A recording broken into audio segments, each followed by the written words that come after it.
اس culture کو تو بالکل ختم ہونا چاہیے، لیکن اس میں شک نہیں کہ یہ کلچر رسول اللہ صلی اللہ علیہ وسلم کے بعد جب اصحاب رسول اللہ اور اہل بیت کو قتل کیا گیا تو اسی قسم کے بہانے تراشے گئے قتل کرنے کے لیے۔ اب یہ بات واضح رہے کہ جناب حضرت مالک بن نویرہ رضی اللہ تعالی عنہ کے اسلام کے جو ثبوت ہیں وہ 99% ہیں۔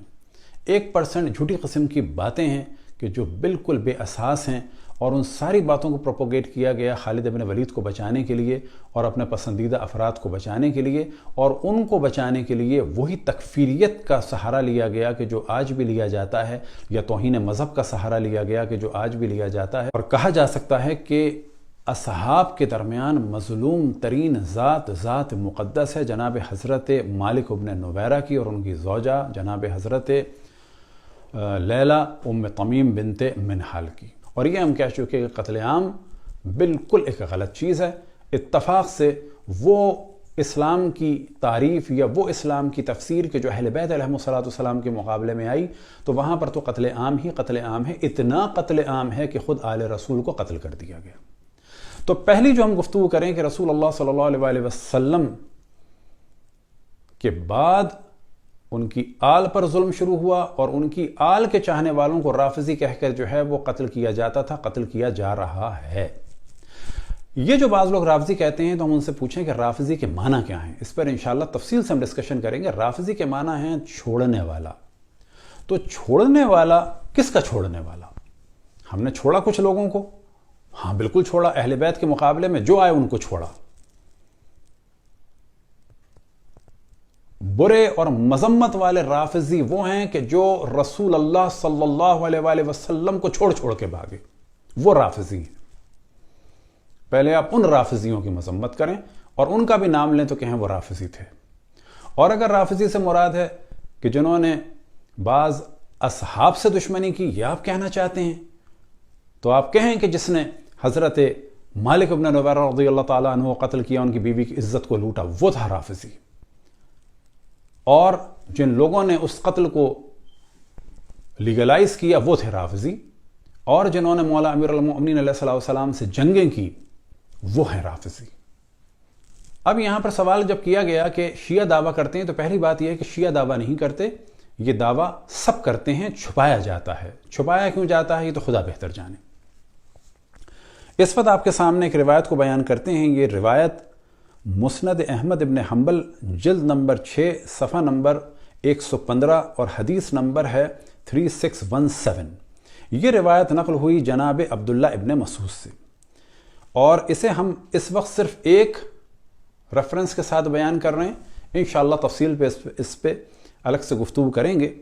اس روایت میں آپ فرماتے ہیں لَأَنْ أَحْلِفَ بِاللَّهِ تِسْعًا ان رسول اللہ صلی اللہ علیہ وآلہ وسلم قتل قتلا احب الی ان احلف واحدة وذلك بان اللہ عز وجل اتخذہ نبیا وجعلہ شہیدا۔ آپ فرماتے ہیں کہ میرے لیے 9 دفعہ قسم کھانا کہ رسول اللہ صلی اللہ علیہ وسلم کو قتل کیا گیا، یہ مجھے زیادہ محبوب ہے 1 دفعہ اس قسم کھانے سے کہ جس میں آپ کی شہادت کا انکار ہو، کیونکہ اللہ سبحانہ و تعالیٰ نے آپ کو نبی منتخب فرمایا ہے اور شہید قرار دیا ہے، آپ کو شہادت کا درجہ عطا فرمایا ہے، اور آپ اس کے نیچے دیکھ سکتے ہیں اسنادہ صحیح۔ دوسرا حوالہ ہے مستدرک علی الصحیحین جلد نمبر 3 صفحہ نمبر 59، اور یہ روایت ہے جناب شعبی سے، سمعت شعبی یقول واللہ ثم رسول اللہ وثم ابو بکر وقتل عمر بن خطاب صبرا وقتل عثمان بن عفان۔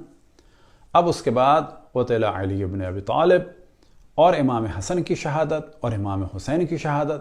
فی الحال ہم ڈسکس کر رہے ہیں اس روایت میں اس موضوع کو کہ وہ فرماتے ہیں واللہ ثم رسول اللہ وثم ابو بکر۔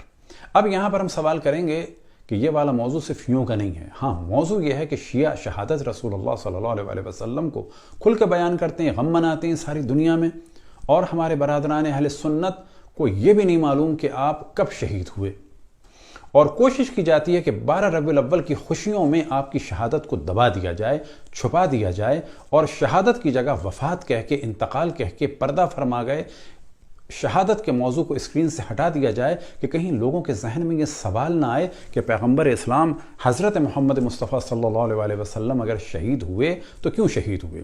بلا شک ان کے بعد، ان کی شہادت کے بعد، ان کے قتل کے بعد ان کی آل کو، ان کے گھر والوں کو قتل کیا گیا، چن چن کے قتل کیا گیا، اور ایسا قتل کیا گیا کہ سر نیزوں پر بلند کیے گئے اور ان کی نواسیوں کو بازاروں اور کوچوں میں پھرایا گیا، اور آج ایک بہت بڑی تعداد ان قاتلوں کو، ان ظالموں کو سپورٹ کرتی ہے، اور ان دشمنان خدا اور دشمنان رسول اللہ اور دشمنان اہل بیت علیہم السلام کے لیے رحمت اللہ علیہ بھی کہنے کو تیار ہے، اور کم از کم یہ ہے کہ جو ان کے قتل کو چھپایا جاتا ہے۔ تو پس معلوم ہوا کہ نہ فقط آل رسول کے قتل کو چھپایا جاتا ہے بلکہ خود قتل رسول اللہ کو۔ بعض ہمارے لوگ کہتے ہیں جی قتل ایک ایسا لفظ ہے جس میں توہین ہے، تو یاد رکھیں کہ قرآن مجید میں بھی احتمال دیا گیا رسول اللہ صلی اللہ علیہ وسلم کے لیے، اور ارشاد ہوا افإن مات وقتل، اور ان دونوں اس روایت میں بھی واضح بیان ہوا قتل قتلن، کہ رسول اللہ صلی اللہ علیہ وسلم قتل ہوئے۔ اب اس کو کہا جاتا ہے کہ شہادت کے درجے پہ فائز ہوئے، اردو میں عام طور پہ کہا جاتا ہے شہید ہوئے، لیکن اگر کہا جائے کہ قتل ہوئے تو اس میں بھی کسی قسم کا کوئی توہین کا پہلو نہیں ہے۔ ممکن ہے کوئی اسے کہے توہین کا پہلو، تو جس کو بھی اس میں توہین نظر آ رہی ہو وہ اس روایت کو دیکھے، قرآن مجید کو دیکھے۔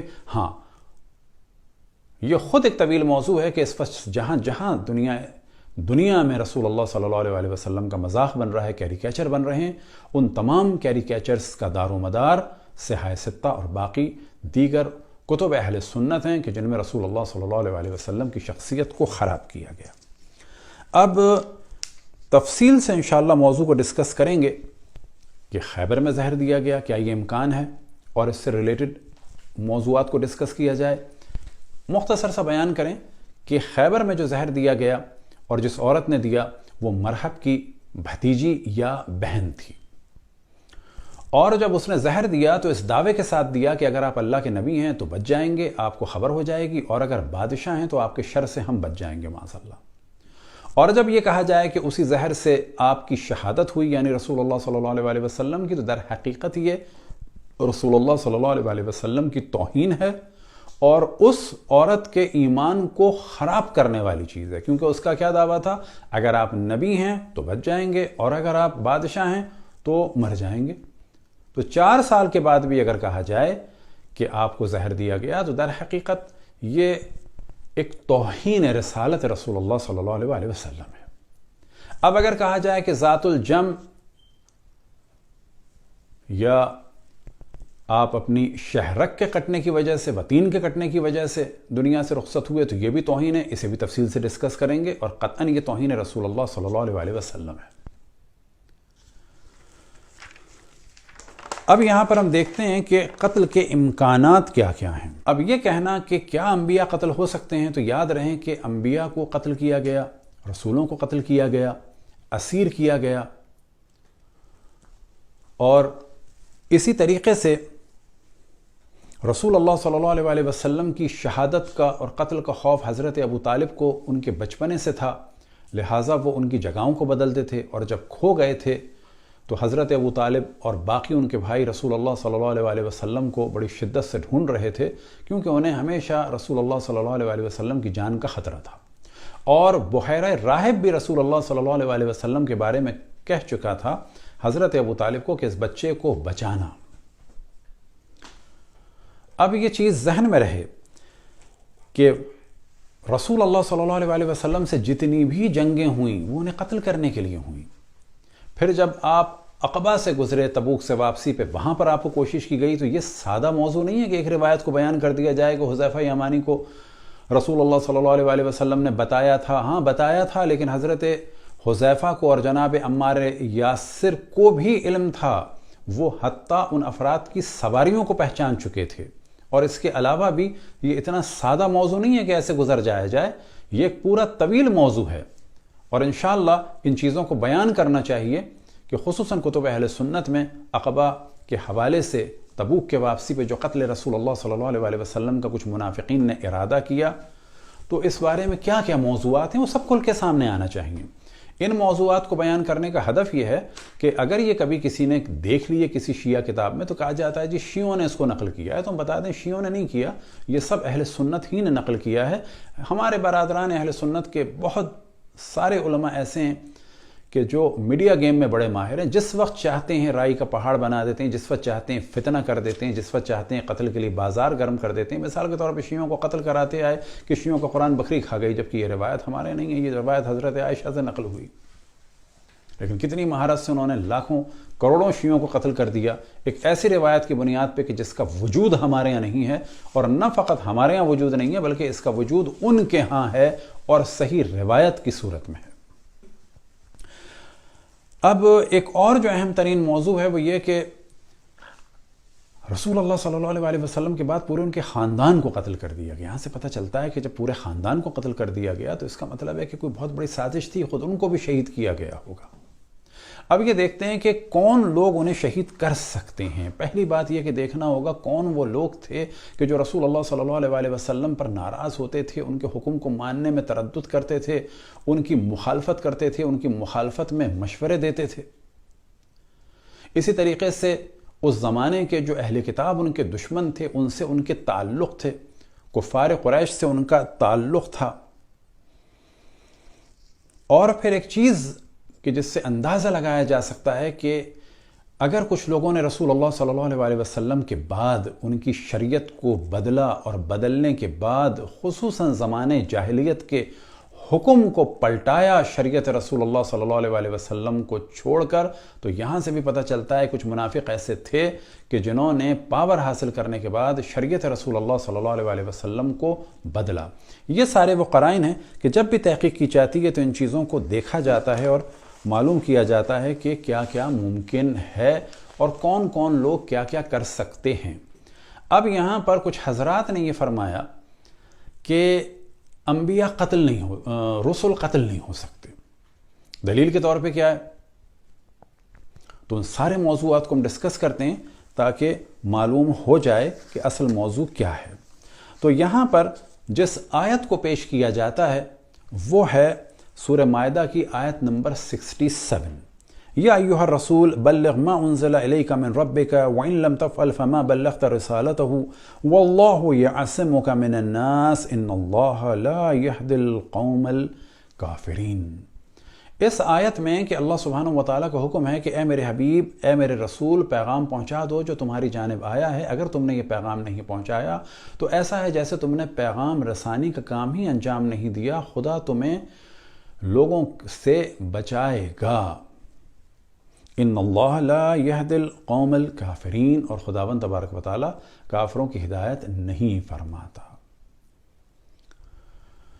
تو یہاں پر یاد رہے کہ واللہ یعصمک من الناس، اس سے یہ مراد ہے کہ آپ قتل نہیں ہوں گے، تو یہاں پر تو مطلق ہے۔ کہاں لکھا ہے کہ صرف یہ قتل کے لیے؟ یعصمک من الناس یعنی انسانوں سے کسی قسم کا بھی نقصان نہیں ہوگا، یہ مراد ہے۔ یعنی وہ جو آپ کے یہاں روایات ہیں کہ آپ کو جادو ہوا، اس کی بھی آپ کو نفی کرنی چاہیے۔ پھر خیبر سے واپسی پہ جو زہر کا موضوع ہے اس کا بھی انکار کرنا چاہیے اس کی وجہ سے۔ تو یہاں پر تو اطلاق ہے، لیکن اصل موضوع یہ ہے کہ یہاں پر یعصمک من الناس یعنی آپ پیغام الہی پہنچانے میں کامیاب رہیں گے، پیغام پہنچا دیں۔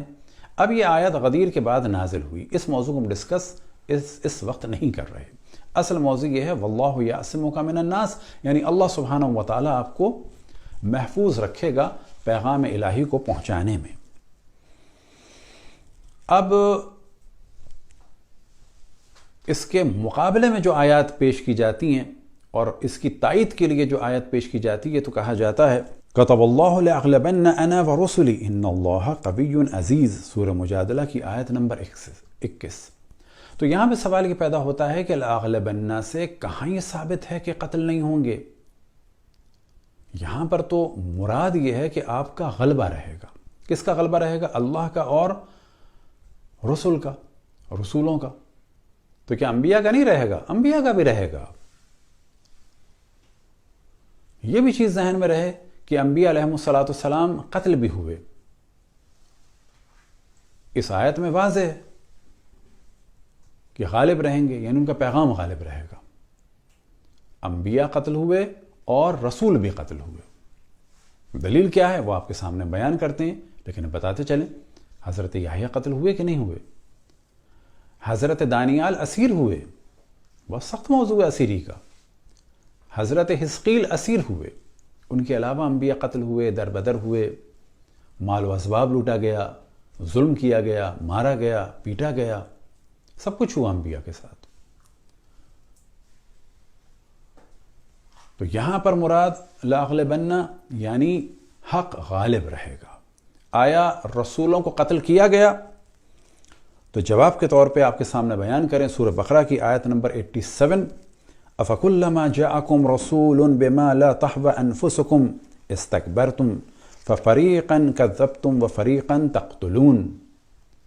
کہ جب بھی تمہارے پاس رسول آئے کہ جنہیں تم نے پسند نہیں کیا تو تم نے ان کے مقابلے میں اکڑ دکھائی، استکبار کیا، استکبرتم. ففریقا کذبتم، تو کچھ کو تم نے جھٹلایا اور کچھ کو قتل کیا. کن کو قتل کیا؟ رسولوں کو قتل کیا. بس یہ کیسے کہا جا سکتا ہے کتب اللہ لأغلبن انا ورسلی؟ تو اس غلبے سے مراد یہ ہے کہ آپ قتل نہیں ہوں گے. اس آیت سے تو واضح ہے کہ رسول قتل ہوئے. اب ہم اصل آیت کی جانب آتے ہیں کہ جسے ہم نے سرنامہ کلام قرار دیا. وما محمد الا رسول قد خلت من قبله الرسل افإن مات او قتل. تو اس آیت میں کم از کم یہ ہے کہ اللہ سبحانہ و تعالی ارشاد فرما رہا ہے افإن مات، کہ امکان ہے، یہاں امکان نہیں ہے بلکہ یہاں تو ہے کل نفس ذائقۃ الموت، یعنی آپ نے دنیا سے جانا تو ہے. افإن مات، یہاں پر موت ہے کس کے معنی میں؟ طبعی طریقے سے افإن مات او قتل، یا یہ کہ آپ کو قتل کیا جائے گا. تو اس آیت میں اللہ سبحانہ و تعالیٰ نے اس امکان کو ظاہر کر دیا. پس یہ جو کہا جائے واللہ یعصمک من الناس، واللہ یعصمک من الناس، اس معنی میں نہیں ہے کہ آپ کو قتل نہیں کر سکتے، کیونکہ اس آیت میں امکان ظاہر ہو گیا افإن مات او قتل. لیکن یہ چیز ذہن میں رہے کہ اس کے بعد جو ہے اللہ سبحانہ و تعالیٰ کا پیغام وہ کیا ہے؟ یہ ان بھاگنے والوں کے لیے خصوصاً آیت ہے کہ جو رسول اللہ صلی اللہ علیہ وسلم کی شہادت کا سن کے احد میں بھاگے. اب یہ جو آپ فرمائیں کہ یہ رسول شہید نہیں ہو سکتے، تو سوال یہ پیدا ہوتا ہے کہ وہ کیوں بھاگے تھے؟ وہ بھی سوچ لیتے کہ نہیں ہو سکتے شہید. انہیں نہیں معلوم تھا کہ انبیاء شہید نہیں ہوتے، یہ اولو العزم پیغمبر شہید نہیں ہوتے. تو ان کا بھاگنا جو انہوں نے ایک طرح جسٹیفائی کیا کہ جی ہمیں آواز آئی کہ رسول اللہ صلی اللہ علیہ وسلم شہید ہو گئے. خیر، اب اس بھاگنے کو بھی کہا جاتا ہے وہ ایک فطری تقاضا تھا. تو پھر تو نوجوان جو گناہ کرتے پھرتے ہیں وہ بھی فطری تقاضا ہے. ہر گناہ کو، ہر ظلم کو اس طرح جسٹیفائی نہیں کیا جا سکتا. تو اللہ سبحانہ وتعالیٰ نے ارشاد فرمایا افإن مات او قتل انقلبتم علی اعقابکم، کہ یا طبعی طریقے سے دنیا سے جائیں گے یا ان کو قتل کر دیا جائے گا، لیکن تمہارا کیا ہوگا؟ تم لوگ تو پلٹ جاؤ گے. یہ احتمال ہے، پلٹنے کا نہیں ہے. تو معلوم ہوا کہ بہت سارے لوگوں کے پلٹنے کا امکان ہے، خصوصاً ان لوگوں کے پلٹنے کا امکان ہے کہ جو رسول اللہ صلی اللہ علیہ وسلم کو چھوڑ کے بھاگے، کیونکہ اس آیت میں خصوصاً وہ لوگ مخاطب ہیں. عموماً سب مخاطب ہیں، خصوصاً وہ لوگ مخاطب ہیں. اب یہاں پر ذہن میں رہے کہ اس آیت میں جو حرف او ہے افإن مات او قتل، او بعض دفعہ آتا ہے تقسیم کے لیے، بعض دفعہ شک کے لیے، بعض دفعہ تخیر کے لیے، بعض دفعہ اضراب کے لیے. اضراب سے کیا معنی؟ بل کے لیے. بل سے کیا مراد؟ تو یہ آپ کے سامنے مثالیں پیش کر دیتے ہیں. مثال کے طور پر سورہ بقرہ ہی میں آیت نمبر 74 میں اللہ سبحانہ وتعالیٰ کا ارشاد ہے ثم قست قلوبکم من بعد ذلك فهي كالحجارة او اشد قسوة، اور اس کے بعد تمہارے دل سخت ہو گئے پتھر جیسے یا اس سے زیادہ سخت. یعنی اللہ سبحانہ وتعالیٰ کو شک ہو رہا ہے یا اس سے زیادہ سخت نہیں. تو یہاں پر او بمعنی بل ہے. پھر تمہارے دل سخت ہو گئے پتھر جیسے بلکہ اس سے بھی زیادہ. اور سلیس ترجمہ کیا جائے تو کہا جائے کہ تمہارے دل سخت ہو گئے پتھر جیسے نہیں بلکہ اس سے بھی زیادہ. یا ترجمہ کیا جائے گا پھر تمہارے دل سخت ہو گئے پتھر جیسے بلکہ اس سے بھی زیادہ. اسی طریقے سے سورہ نجم میں اللہ سبحانہ وتعالیٰ کا ارشاد ہوا ثم دنا فتدلى فكان قاب قوسين او ادنى. پھر آپ قریب ہوئے اور قریب ہوئے یہاں تک کہ 2 کمان کے برابر یا نہیں بلکہ اس سے بھی قریب. اللہ سبحانہ وتعالیٰ کو تردید یا شک نہیں ہے بلکہ اس سے بھی قریب. اسی طریقے سے ارشاد ہوا اللہ سبحانہ وتعالیٰ کا سورہ صافات 147 میں حضرت یونس کو لیے وارسلناه الى 100,000 او يزيدون. کہ ہم نے یعنی جناب یونس کے لیے ارشاد ہوا کہ ہم نے یونس کو بھیجا 1,00,000 کی طرف یا اس سے بھی زیادہ. نہیں، اس کا ترجمہ ہوگا ہم نے جناب یونس کو بھیجا 1,00,000 بلکہ ان سے بھی زیادہ لوگوں کی جانب. اور اگر ترجمہ کیا جائے دوسرا ہم نے جناب یونس کے لیے ارشاد ہوا ہم نے یونس کو بھیجا 1,00,000 نہیں بلکہ اور زیادہ لوگوں کی جانب. وَلِلَّهِ غَيْبُ السَّمَاوَاتِ وَالْأَرْضِ سورہ نحل آیت نمبر 77 وَلِلَّهِ غَيْبُ السَّمَاوَاتِ وَالْأَرْضِ وَمَا أَمْرُ السَّاعَةِ إِلَّا كَلَمْحِ الْبَصَرِ أَوْ هُوَ أَقْرَبُ. کہ قیامت قریب ہے کتنی؟ پلک جھپکنے کے برابر یا اس سے بھی قریب؟ نہیں. یہاں پر جو صحیح ترجمہ ہے او بمعنی اضراب ہے، بمعنی بل. او اضراب کے لیے ہے، او بمعنی بل، کہ قیامت قریب ہے پلک جھپکنے کے برابر بلکہ اس سے بھی زیادہ قریب ہے. تو یہاں پر جو او ہے افَإِن مَاتَ أَوْ قُتِلَ، تو یہاں پہ کہا جائے گا اگر اس کو احتمال کی بنیاد پہ لیا جائے تو کیا ہوگا معنی؟ یا آپ کو طبعی موت آئے گی یا قتل کر دیا جائے گا. امکان تو ہے، لیکن اگر او بمعنی بل لیا جائے تو ہو جائے گا وما محمد الا رسول قد خلت من قبلہ الرسل افإن مات او قتل. یعنی آپ کو طبعی طریقے سے نہیں بلکہ قتل کیا جائے گا اگر او بمعنی بل لیا جائے. اور نتیجہ کیا ہوگا؟ جو بھاگنے والے ہیں ان کے لیے تمام مسلمانوں کو اطلاع دی جا رہی ہے کہ تم لوگ پلٹ جاؤ گے. انقلبتم علی اعقابکم. تو یہ دونوں امکانات ہیں. تو ہم دوسرے والے موضوع پہ کہ او بمعنی بل یہ زیادہ احتمال قوی ہے، لیکن یہ نہیں کہتے کہ 100% آپ یہی لیں. لیکن او کسی بھی معنی میں لیا جائے تو امکان قتل رسول اللہ صلی اللہ علیہ وسلم خود قرآن ہی سے ثابت ہے. اب یہاں پر ہم واقع لدود کو اس وقت بیان نہیں کریں گے، حدیث لدود کو انشاءاللہ تفصیل سے بیان کریں گے. صرف ایک روایت نہیں ہے، اس کے جوانب میں بہت گفتگو ہے اور یہ سب کرنی ہوگی تاکہ کسی وقت بھی ہمارے خلاف اس کو مس یوز نہ کیا جائے. اسی طریقے سے واقع قرطاس کو بھی تفصیل سے ڈسکس کرنا ہوگا. اسی طریقے سے جیش اسامہ کو بڑے تفصیل سے ڈسکس کرنا ہوگا کہ کیا معاملات تھے، کیا آپ نے حکم فرمایا، کیسے رسول اللہ صلی اللہ علیہ وسلم نے ارشاد فرمایا لعن اللہ من تخلف عن جیش الاسامہ، کہ خداوند تبارک و تعالیٰ کی لعنت ہو اسامہ کی جیش سے منہ موڑنے والوں پر. لیکن حدیث لدود میں دیکھیں اور قرطاس میں دیکھیں تو بڑی عجیب بات نظر آتی ہے. اسی پہ گفتگو کو ختم کرتے ہیں کہ حدیث قرطاس میں آپ فرما رہے ہیں کہ مجھے قلم اور دعوات، مجھے قلم دے دو اور قرطاس دے دو، تو وہاں پہ کہا جا رہا ہے ان قد غلبہ الوجع، یا کہا جا رہا ہے انہو لیحجر، یا کہا جا رہا ہے ان الرجل لیحجر. غلط بات کی نسبت دی جا رہی ہے، توہین کی جا رہی ہے. یعنی وہاں پر آپ مانگ رہے ہیں تو دیا نہیں جا رہا.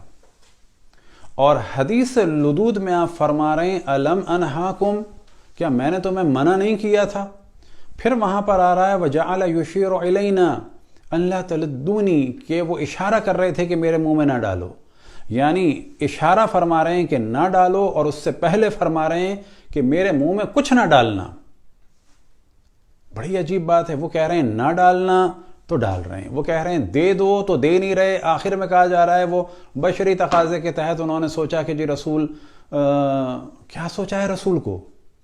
افراد کو بچانے کے لیے رسول کو قربان کیا جا رہا ہے۔ انشاءاللہ ان تمام موضوعات کو ڈسکس کیا جائے گا۔ ہماری گزارش ہے کہ ہر موضوع کو علمی اعتبار سے ڈسکس کیا جائے اور کسی بھی اعتبار سے قتل عام کا بازار، نفرتوں کا بازار گرم نہ ہو، کیونکہ ہر کچھ عرصے کے بعد ہم پر حملہ کیا جاتا ہے۔ تو یہ اب ہماری ذمہ داری ہے کہ جو کچھ ہمارے یہاں کبھی بیان ہوتا ہے یا ہوگا یا ہو رہا ہے وہ ہم واضح بتائیں کہ یہ ہمارا موضوع نہیں ہے، یہ والا موضوع تمام عالم اسلام کا ہے اور ہمارے برادران اہل سنت کی بھی کتابوں میں بھی ہے۔ خداوند تبارک و تعالی تمام مسلمانوں کو محبت کے ساتھ اور تمام ادیان کو محبت کے ساتھ رہ کر ایک دوسرے کے قریب آنے، ایک دوسرے کے نظریات کو سمجھنے کی توفیق عطا فرمائے۔ وصلی اللہ علی محمد و آلہ الطاہرین۔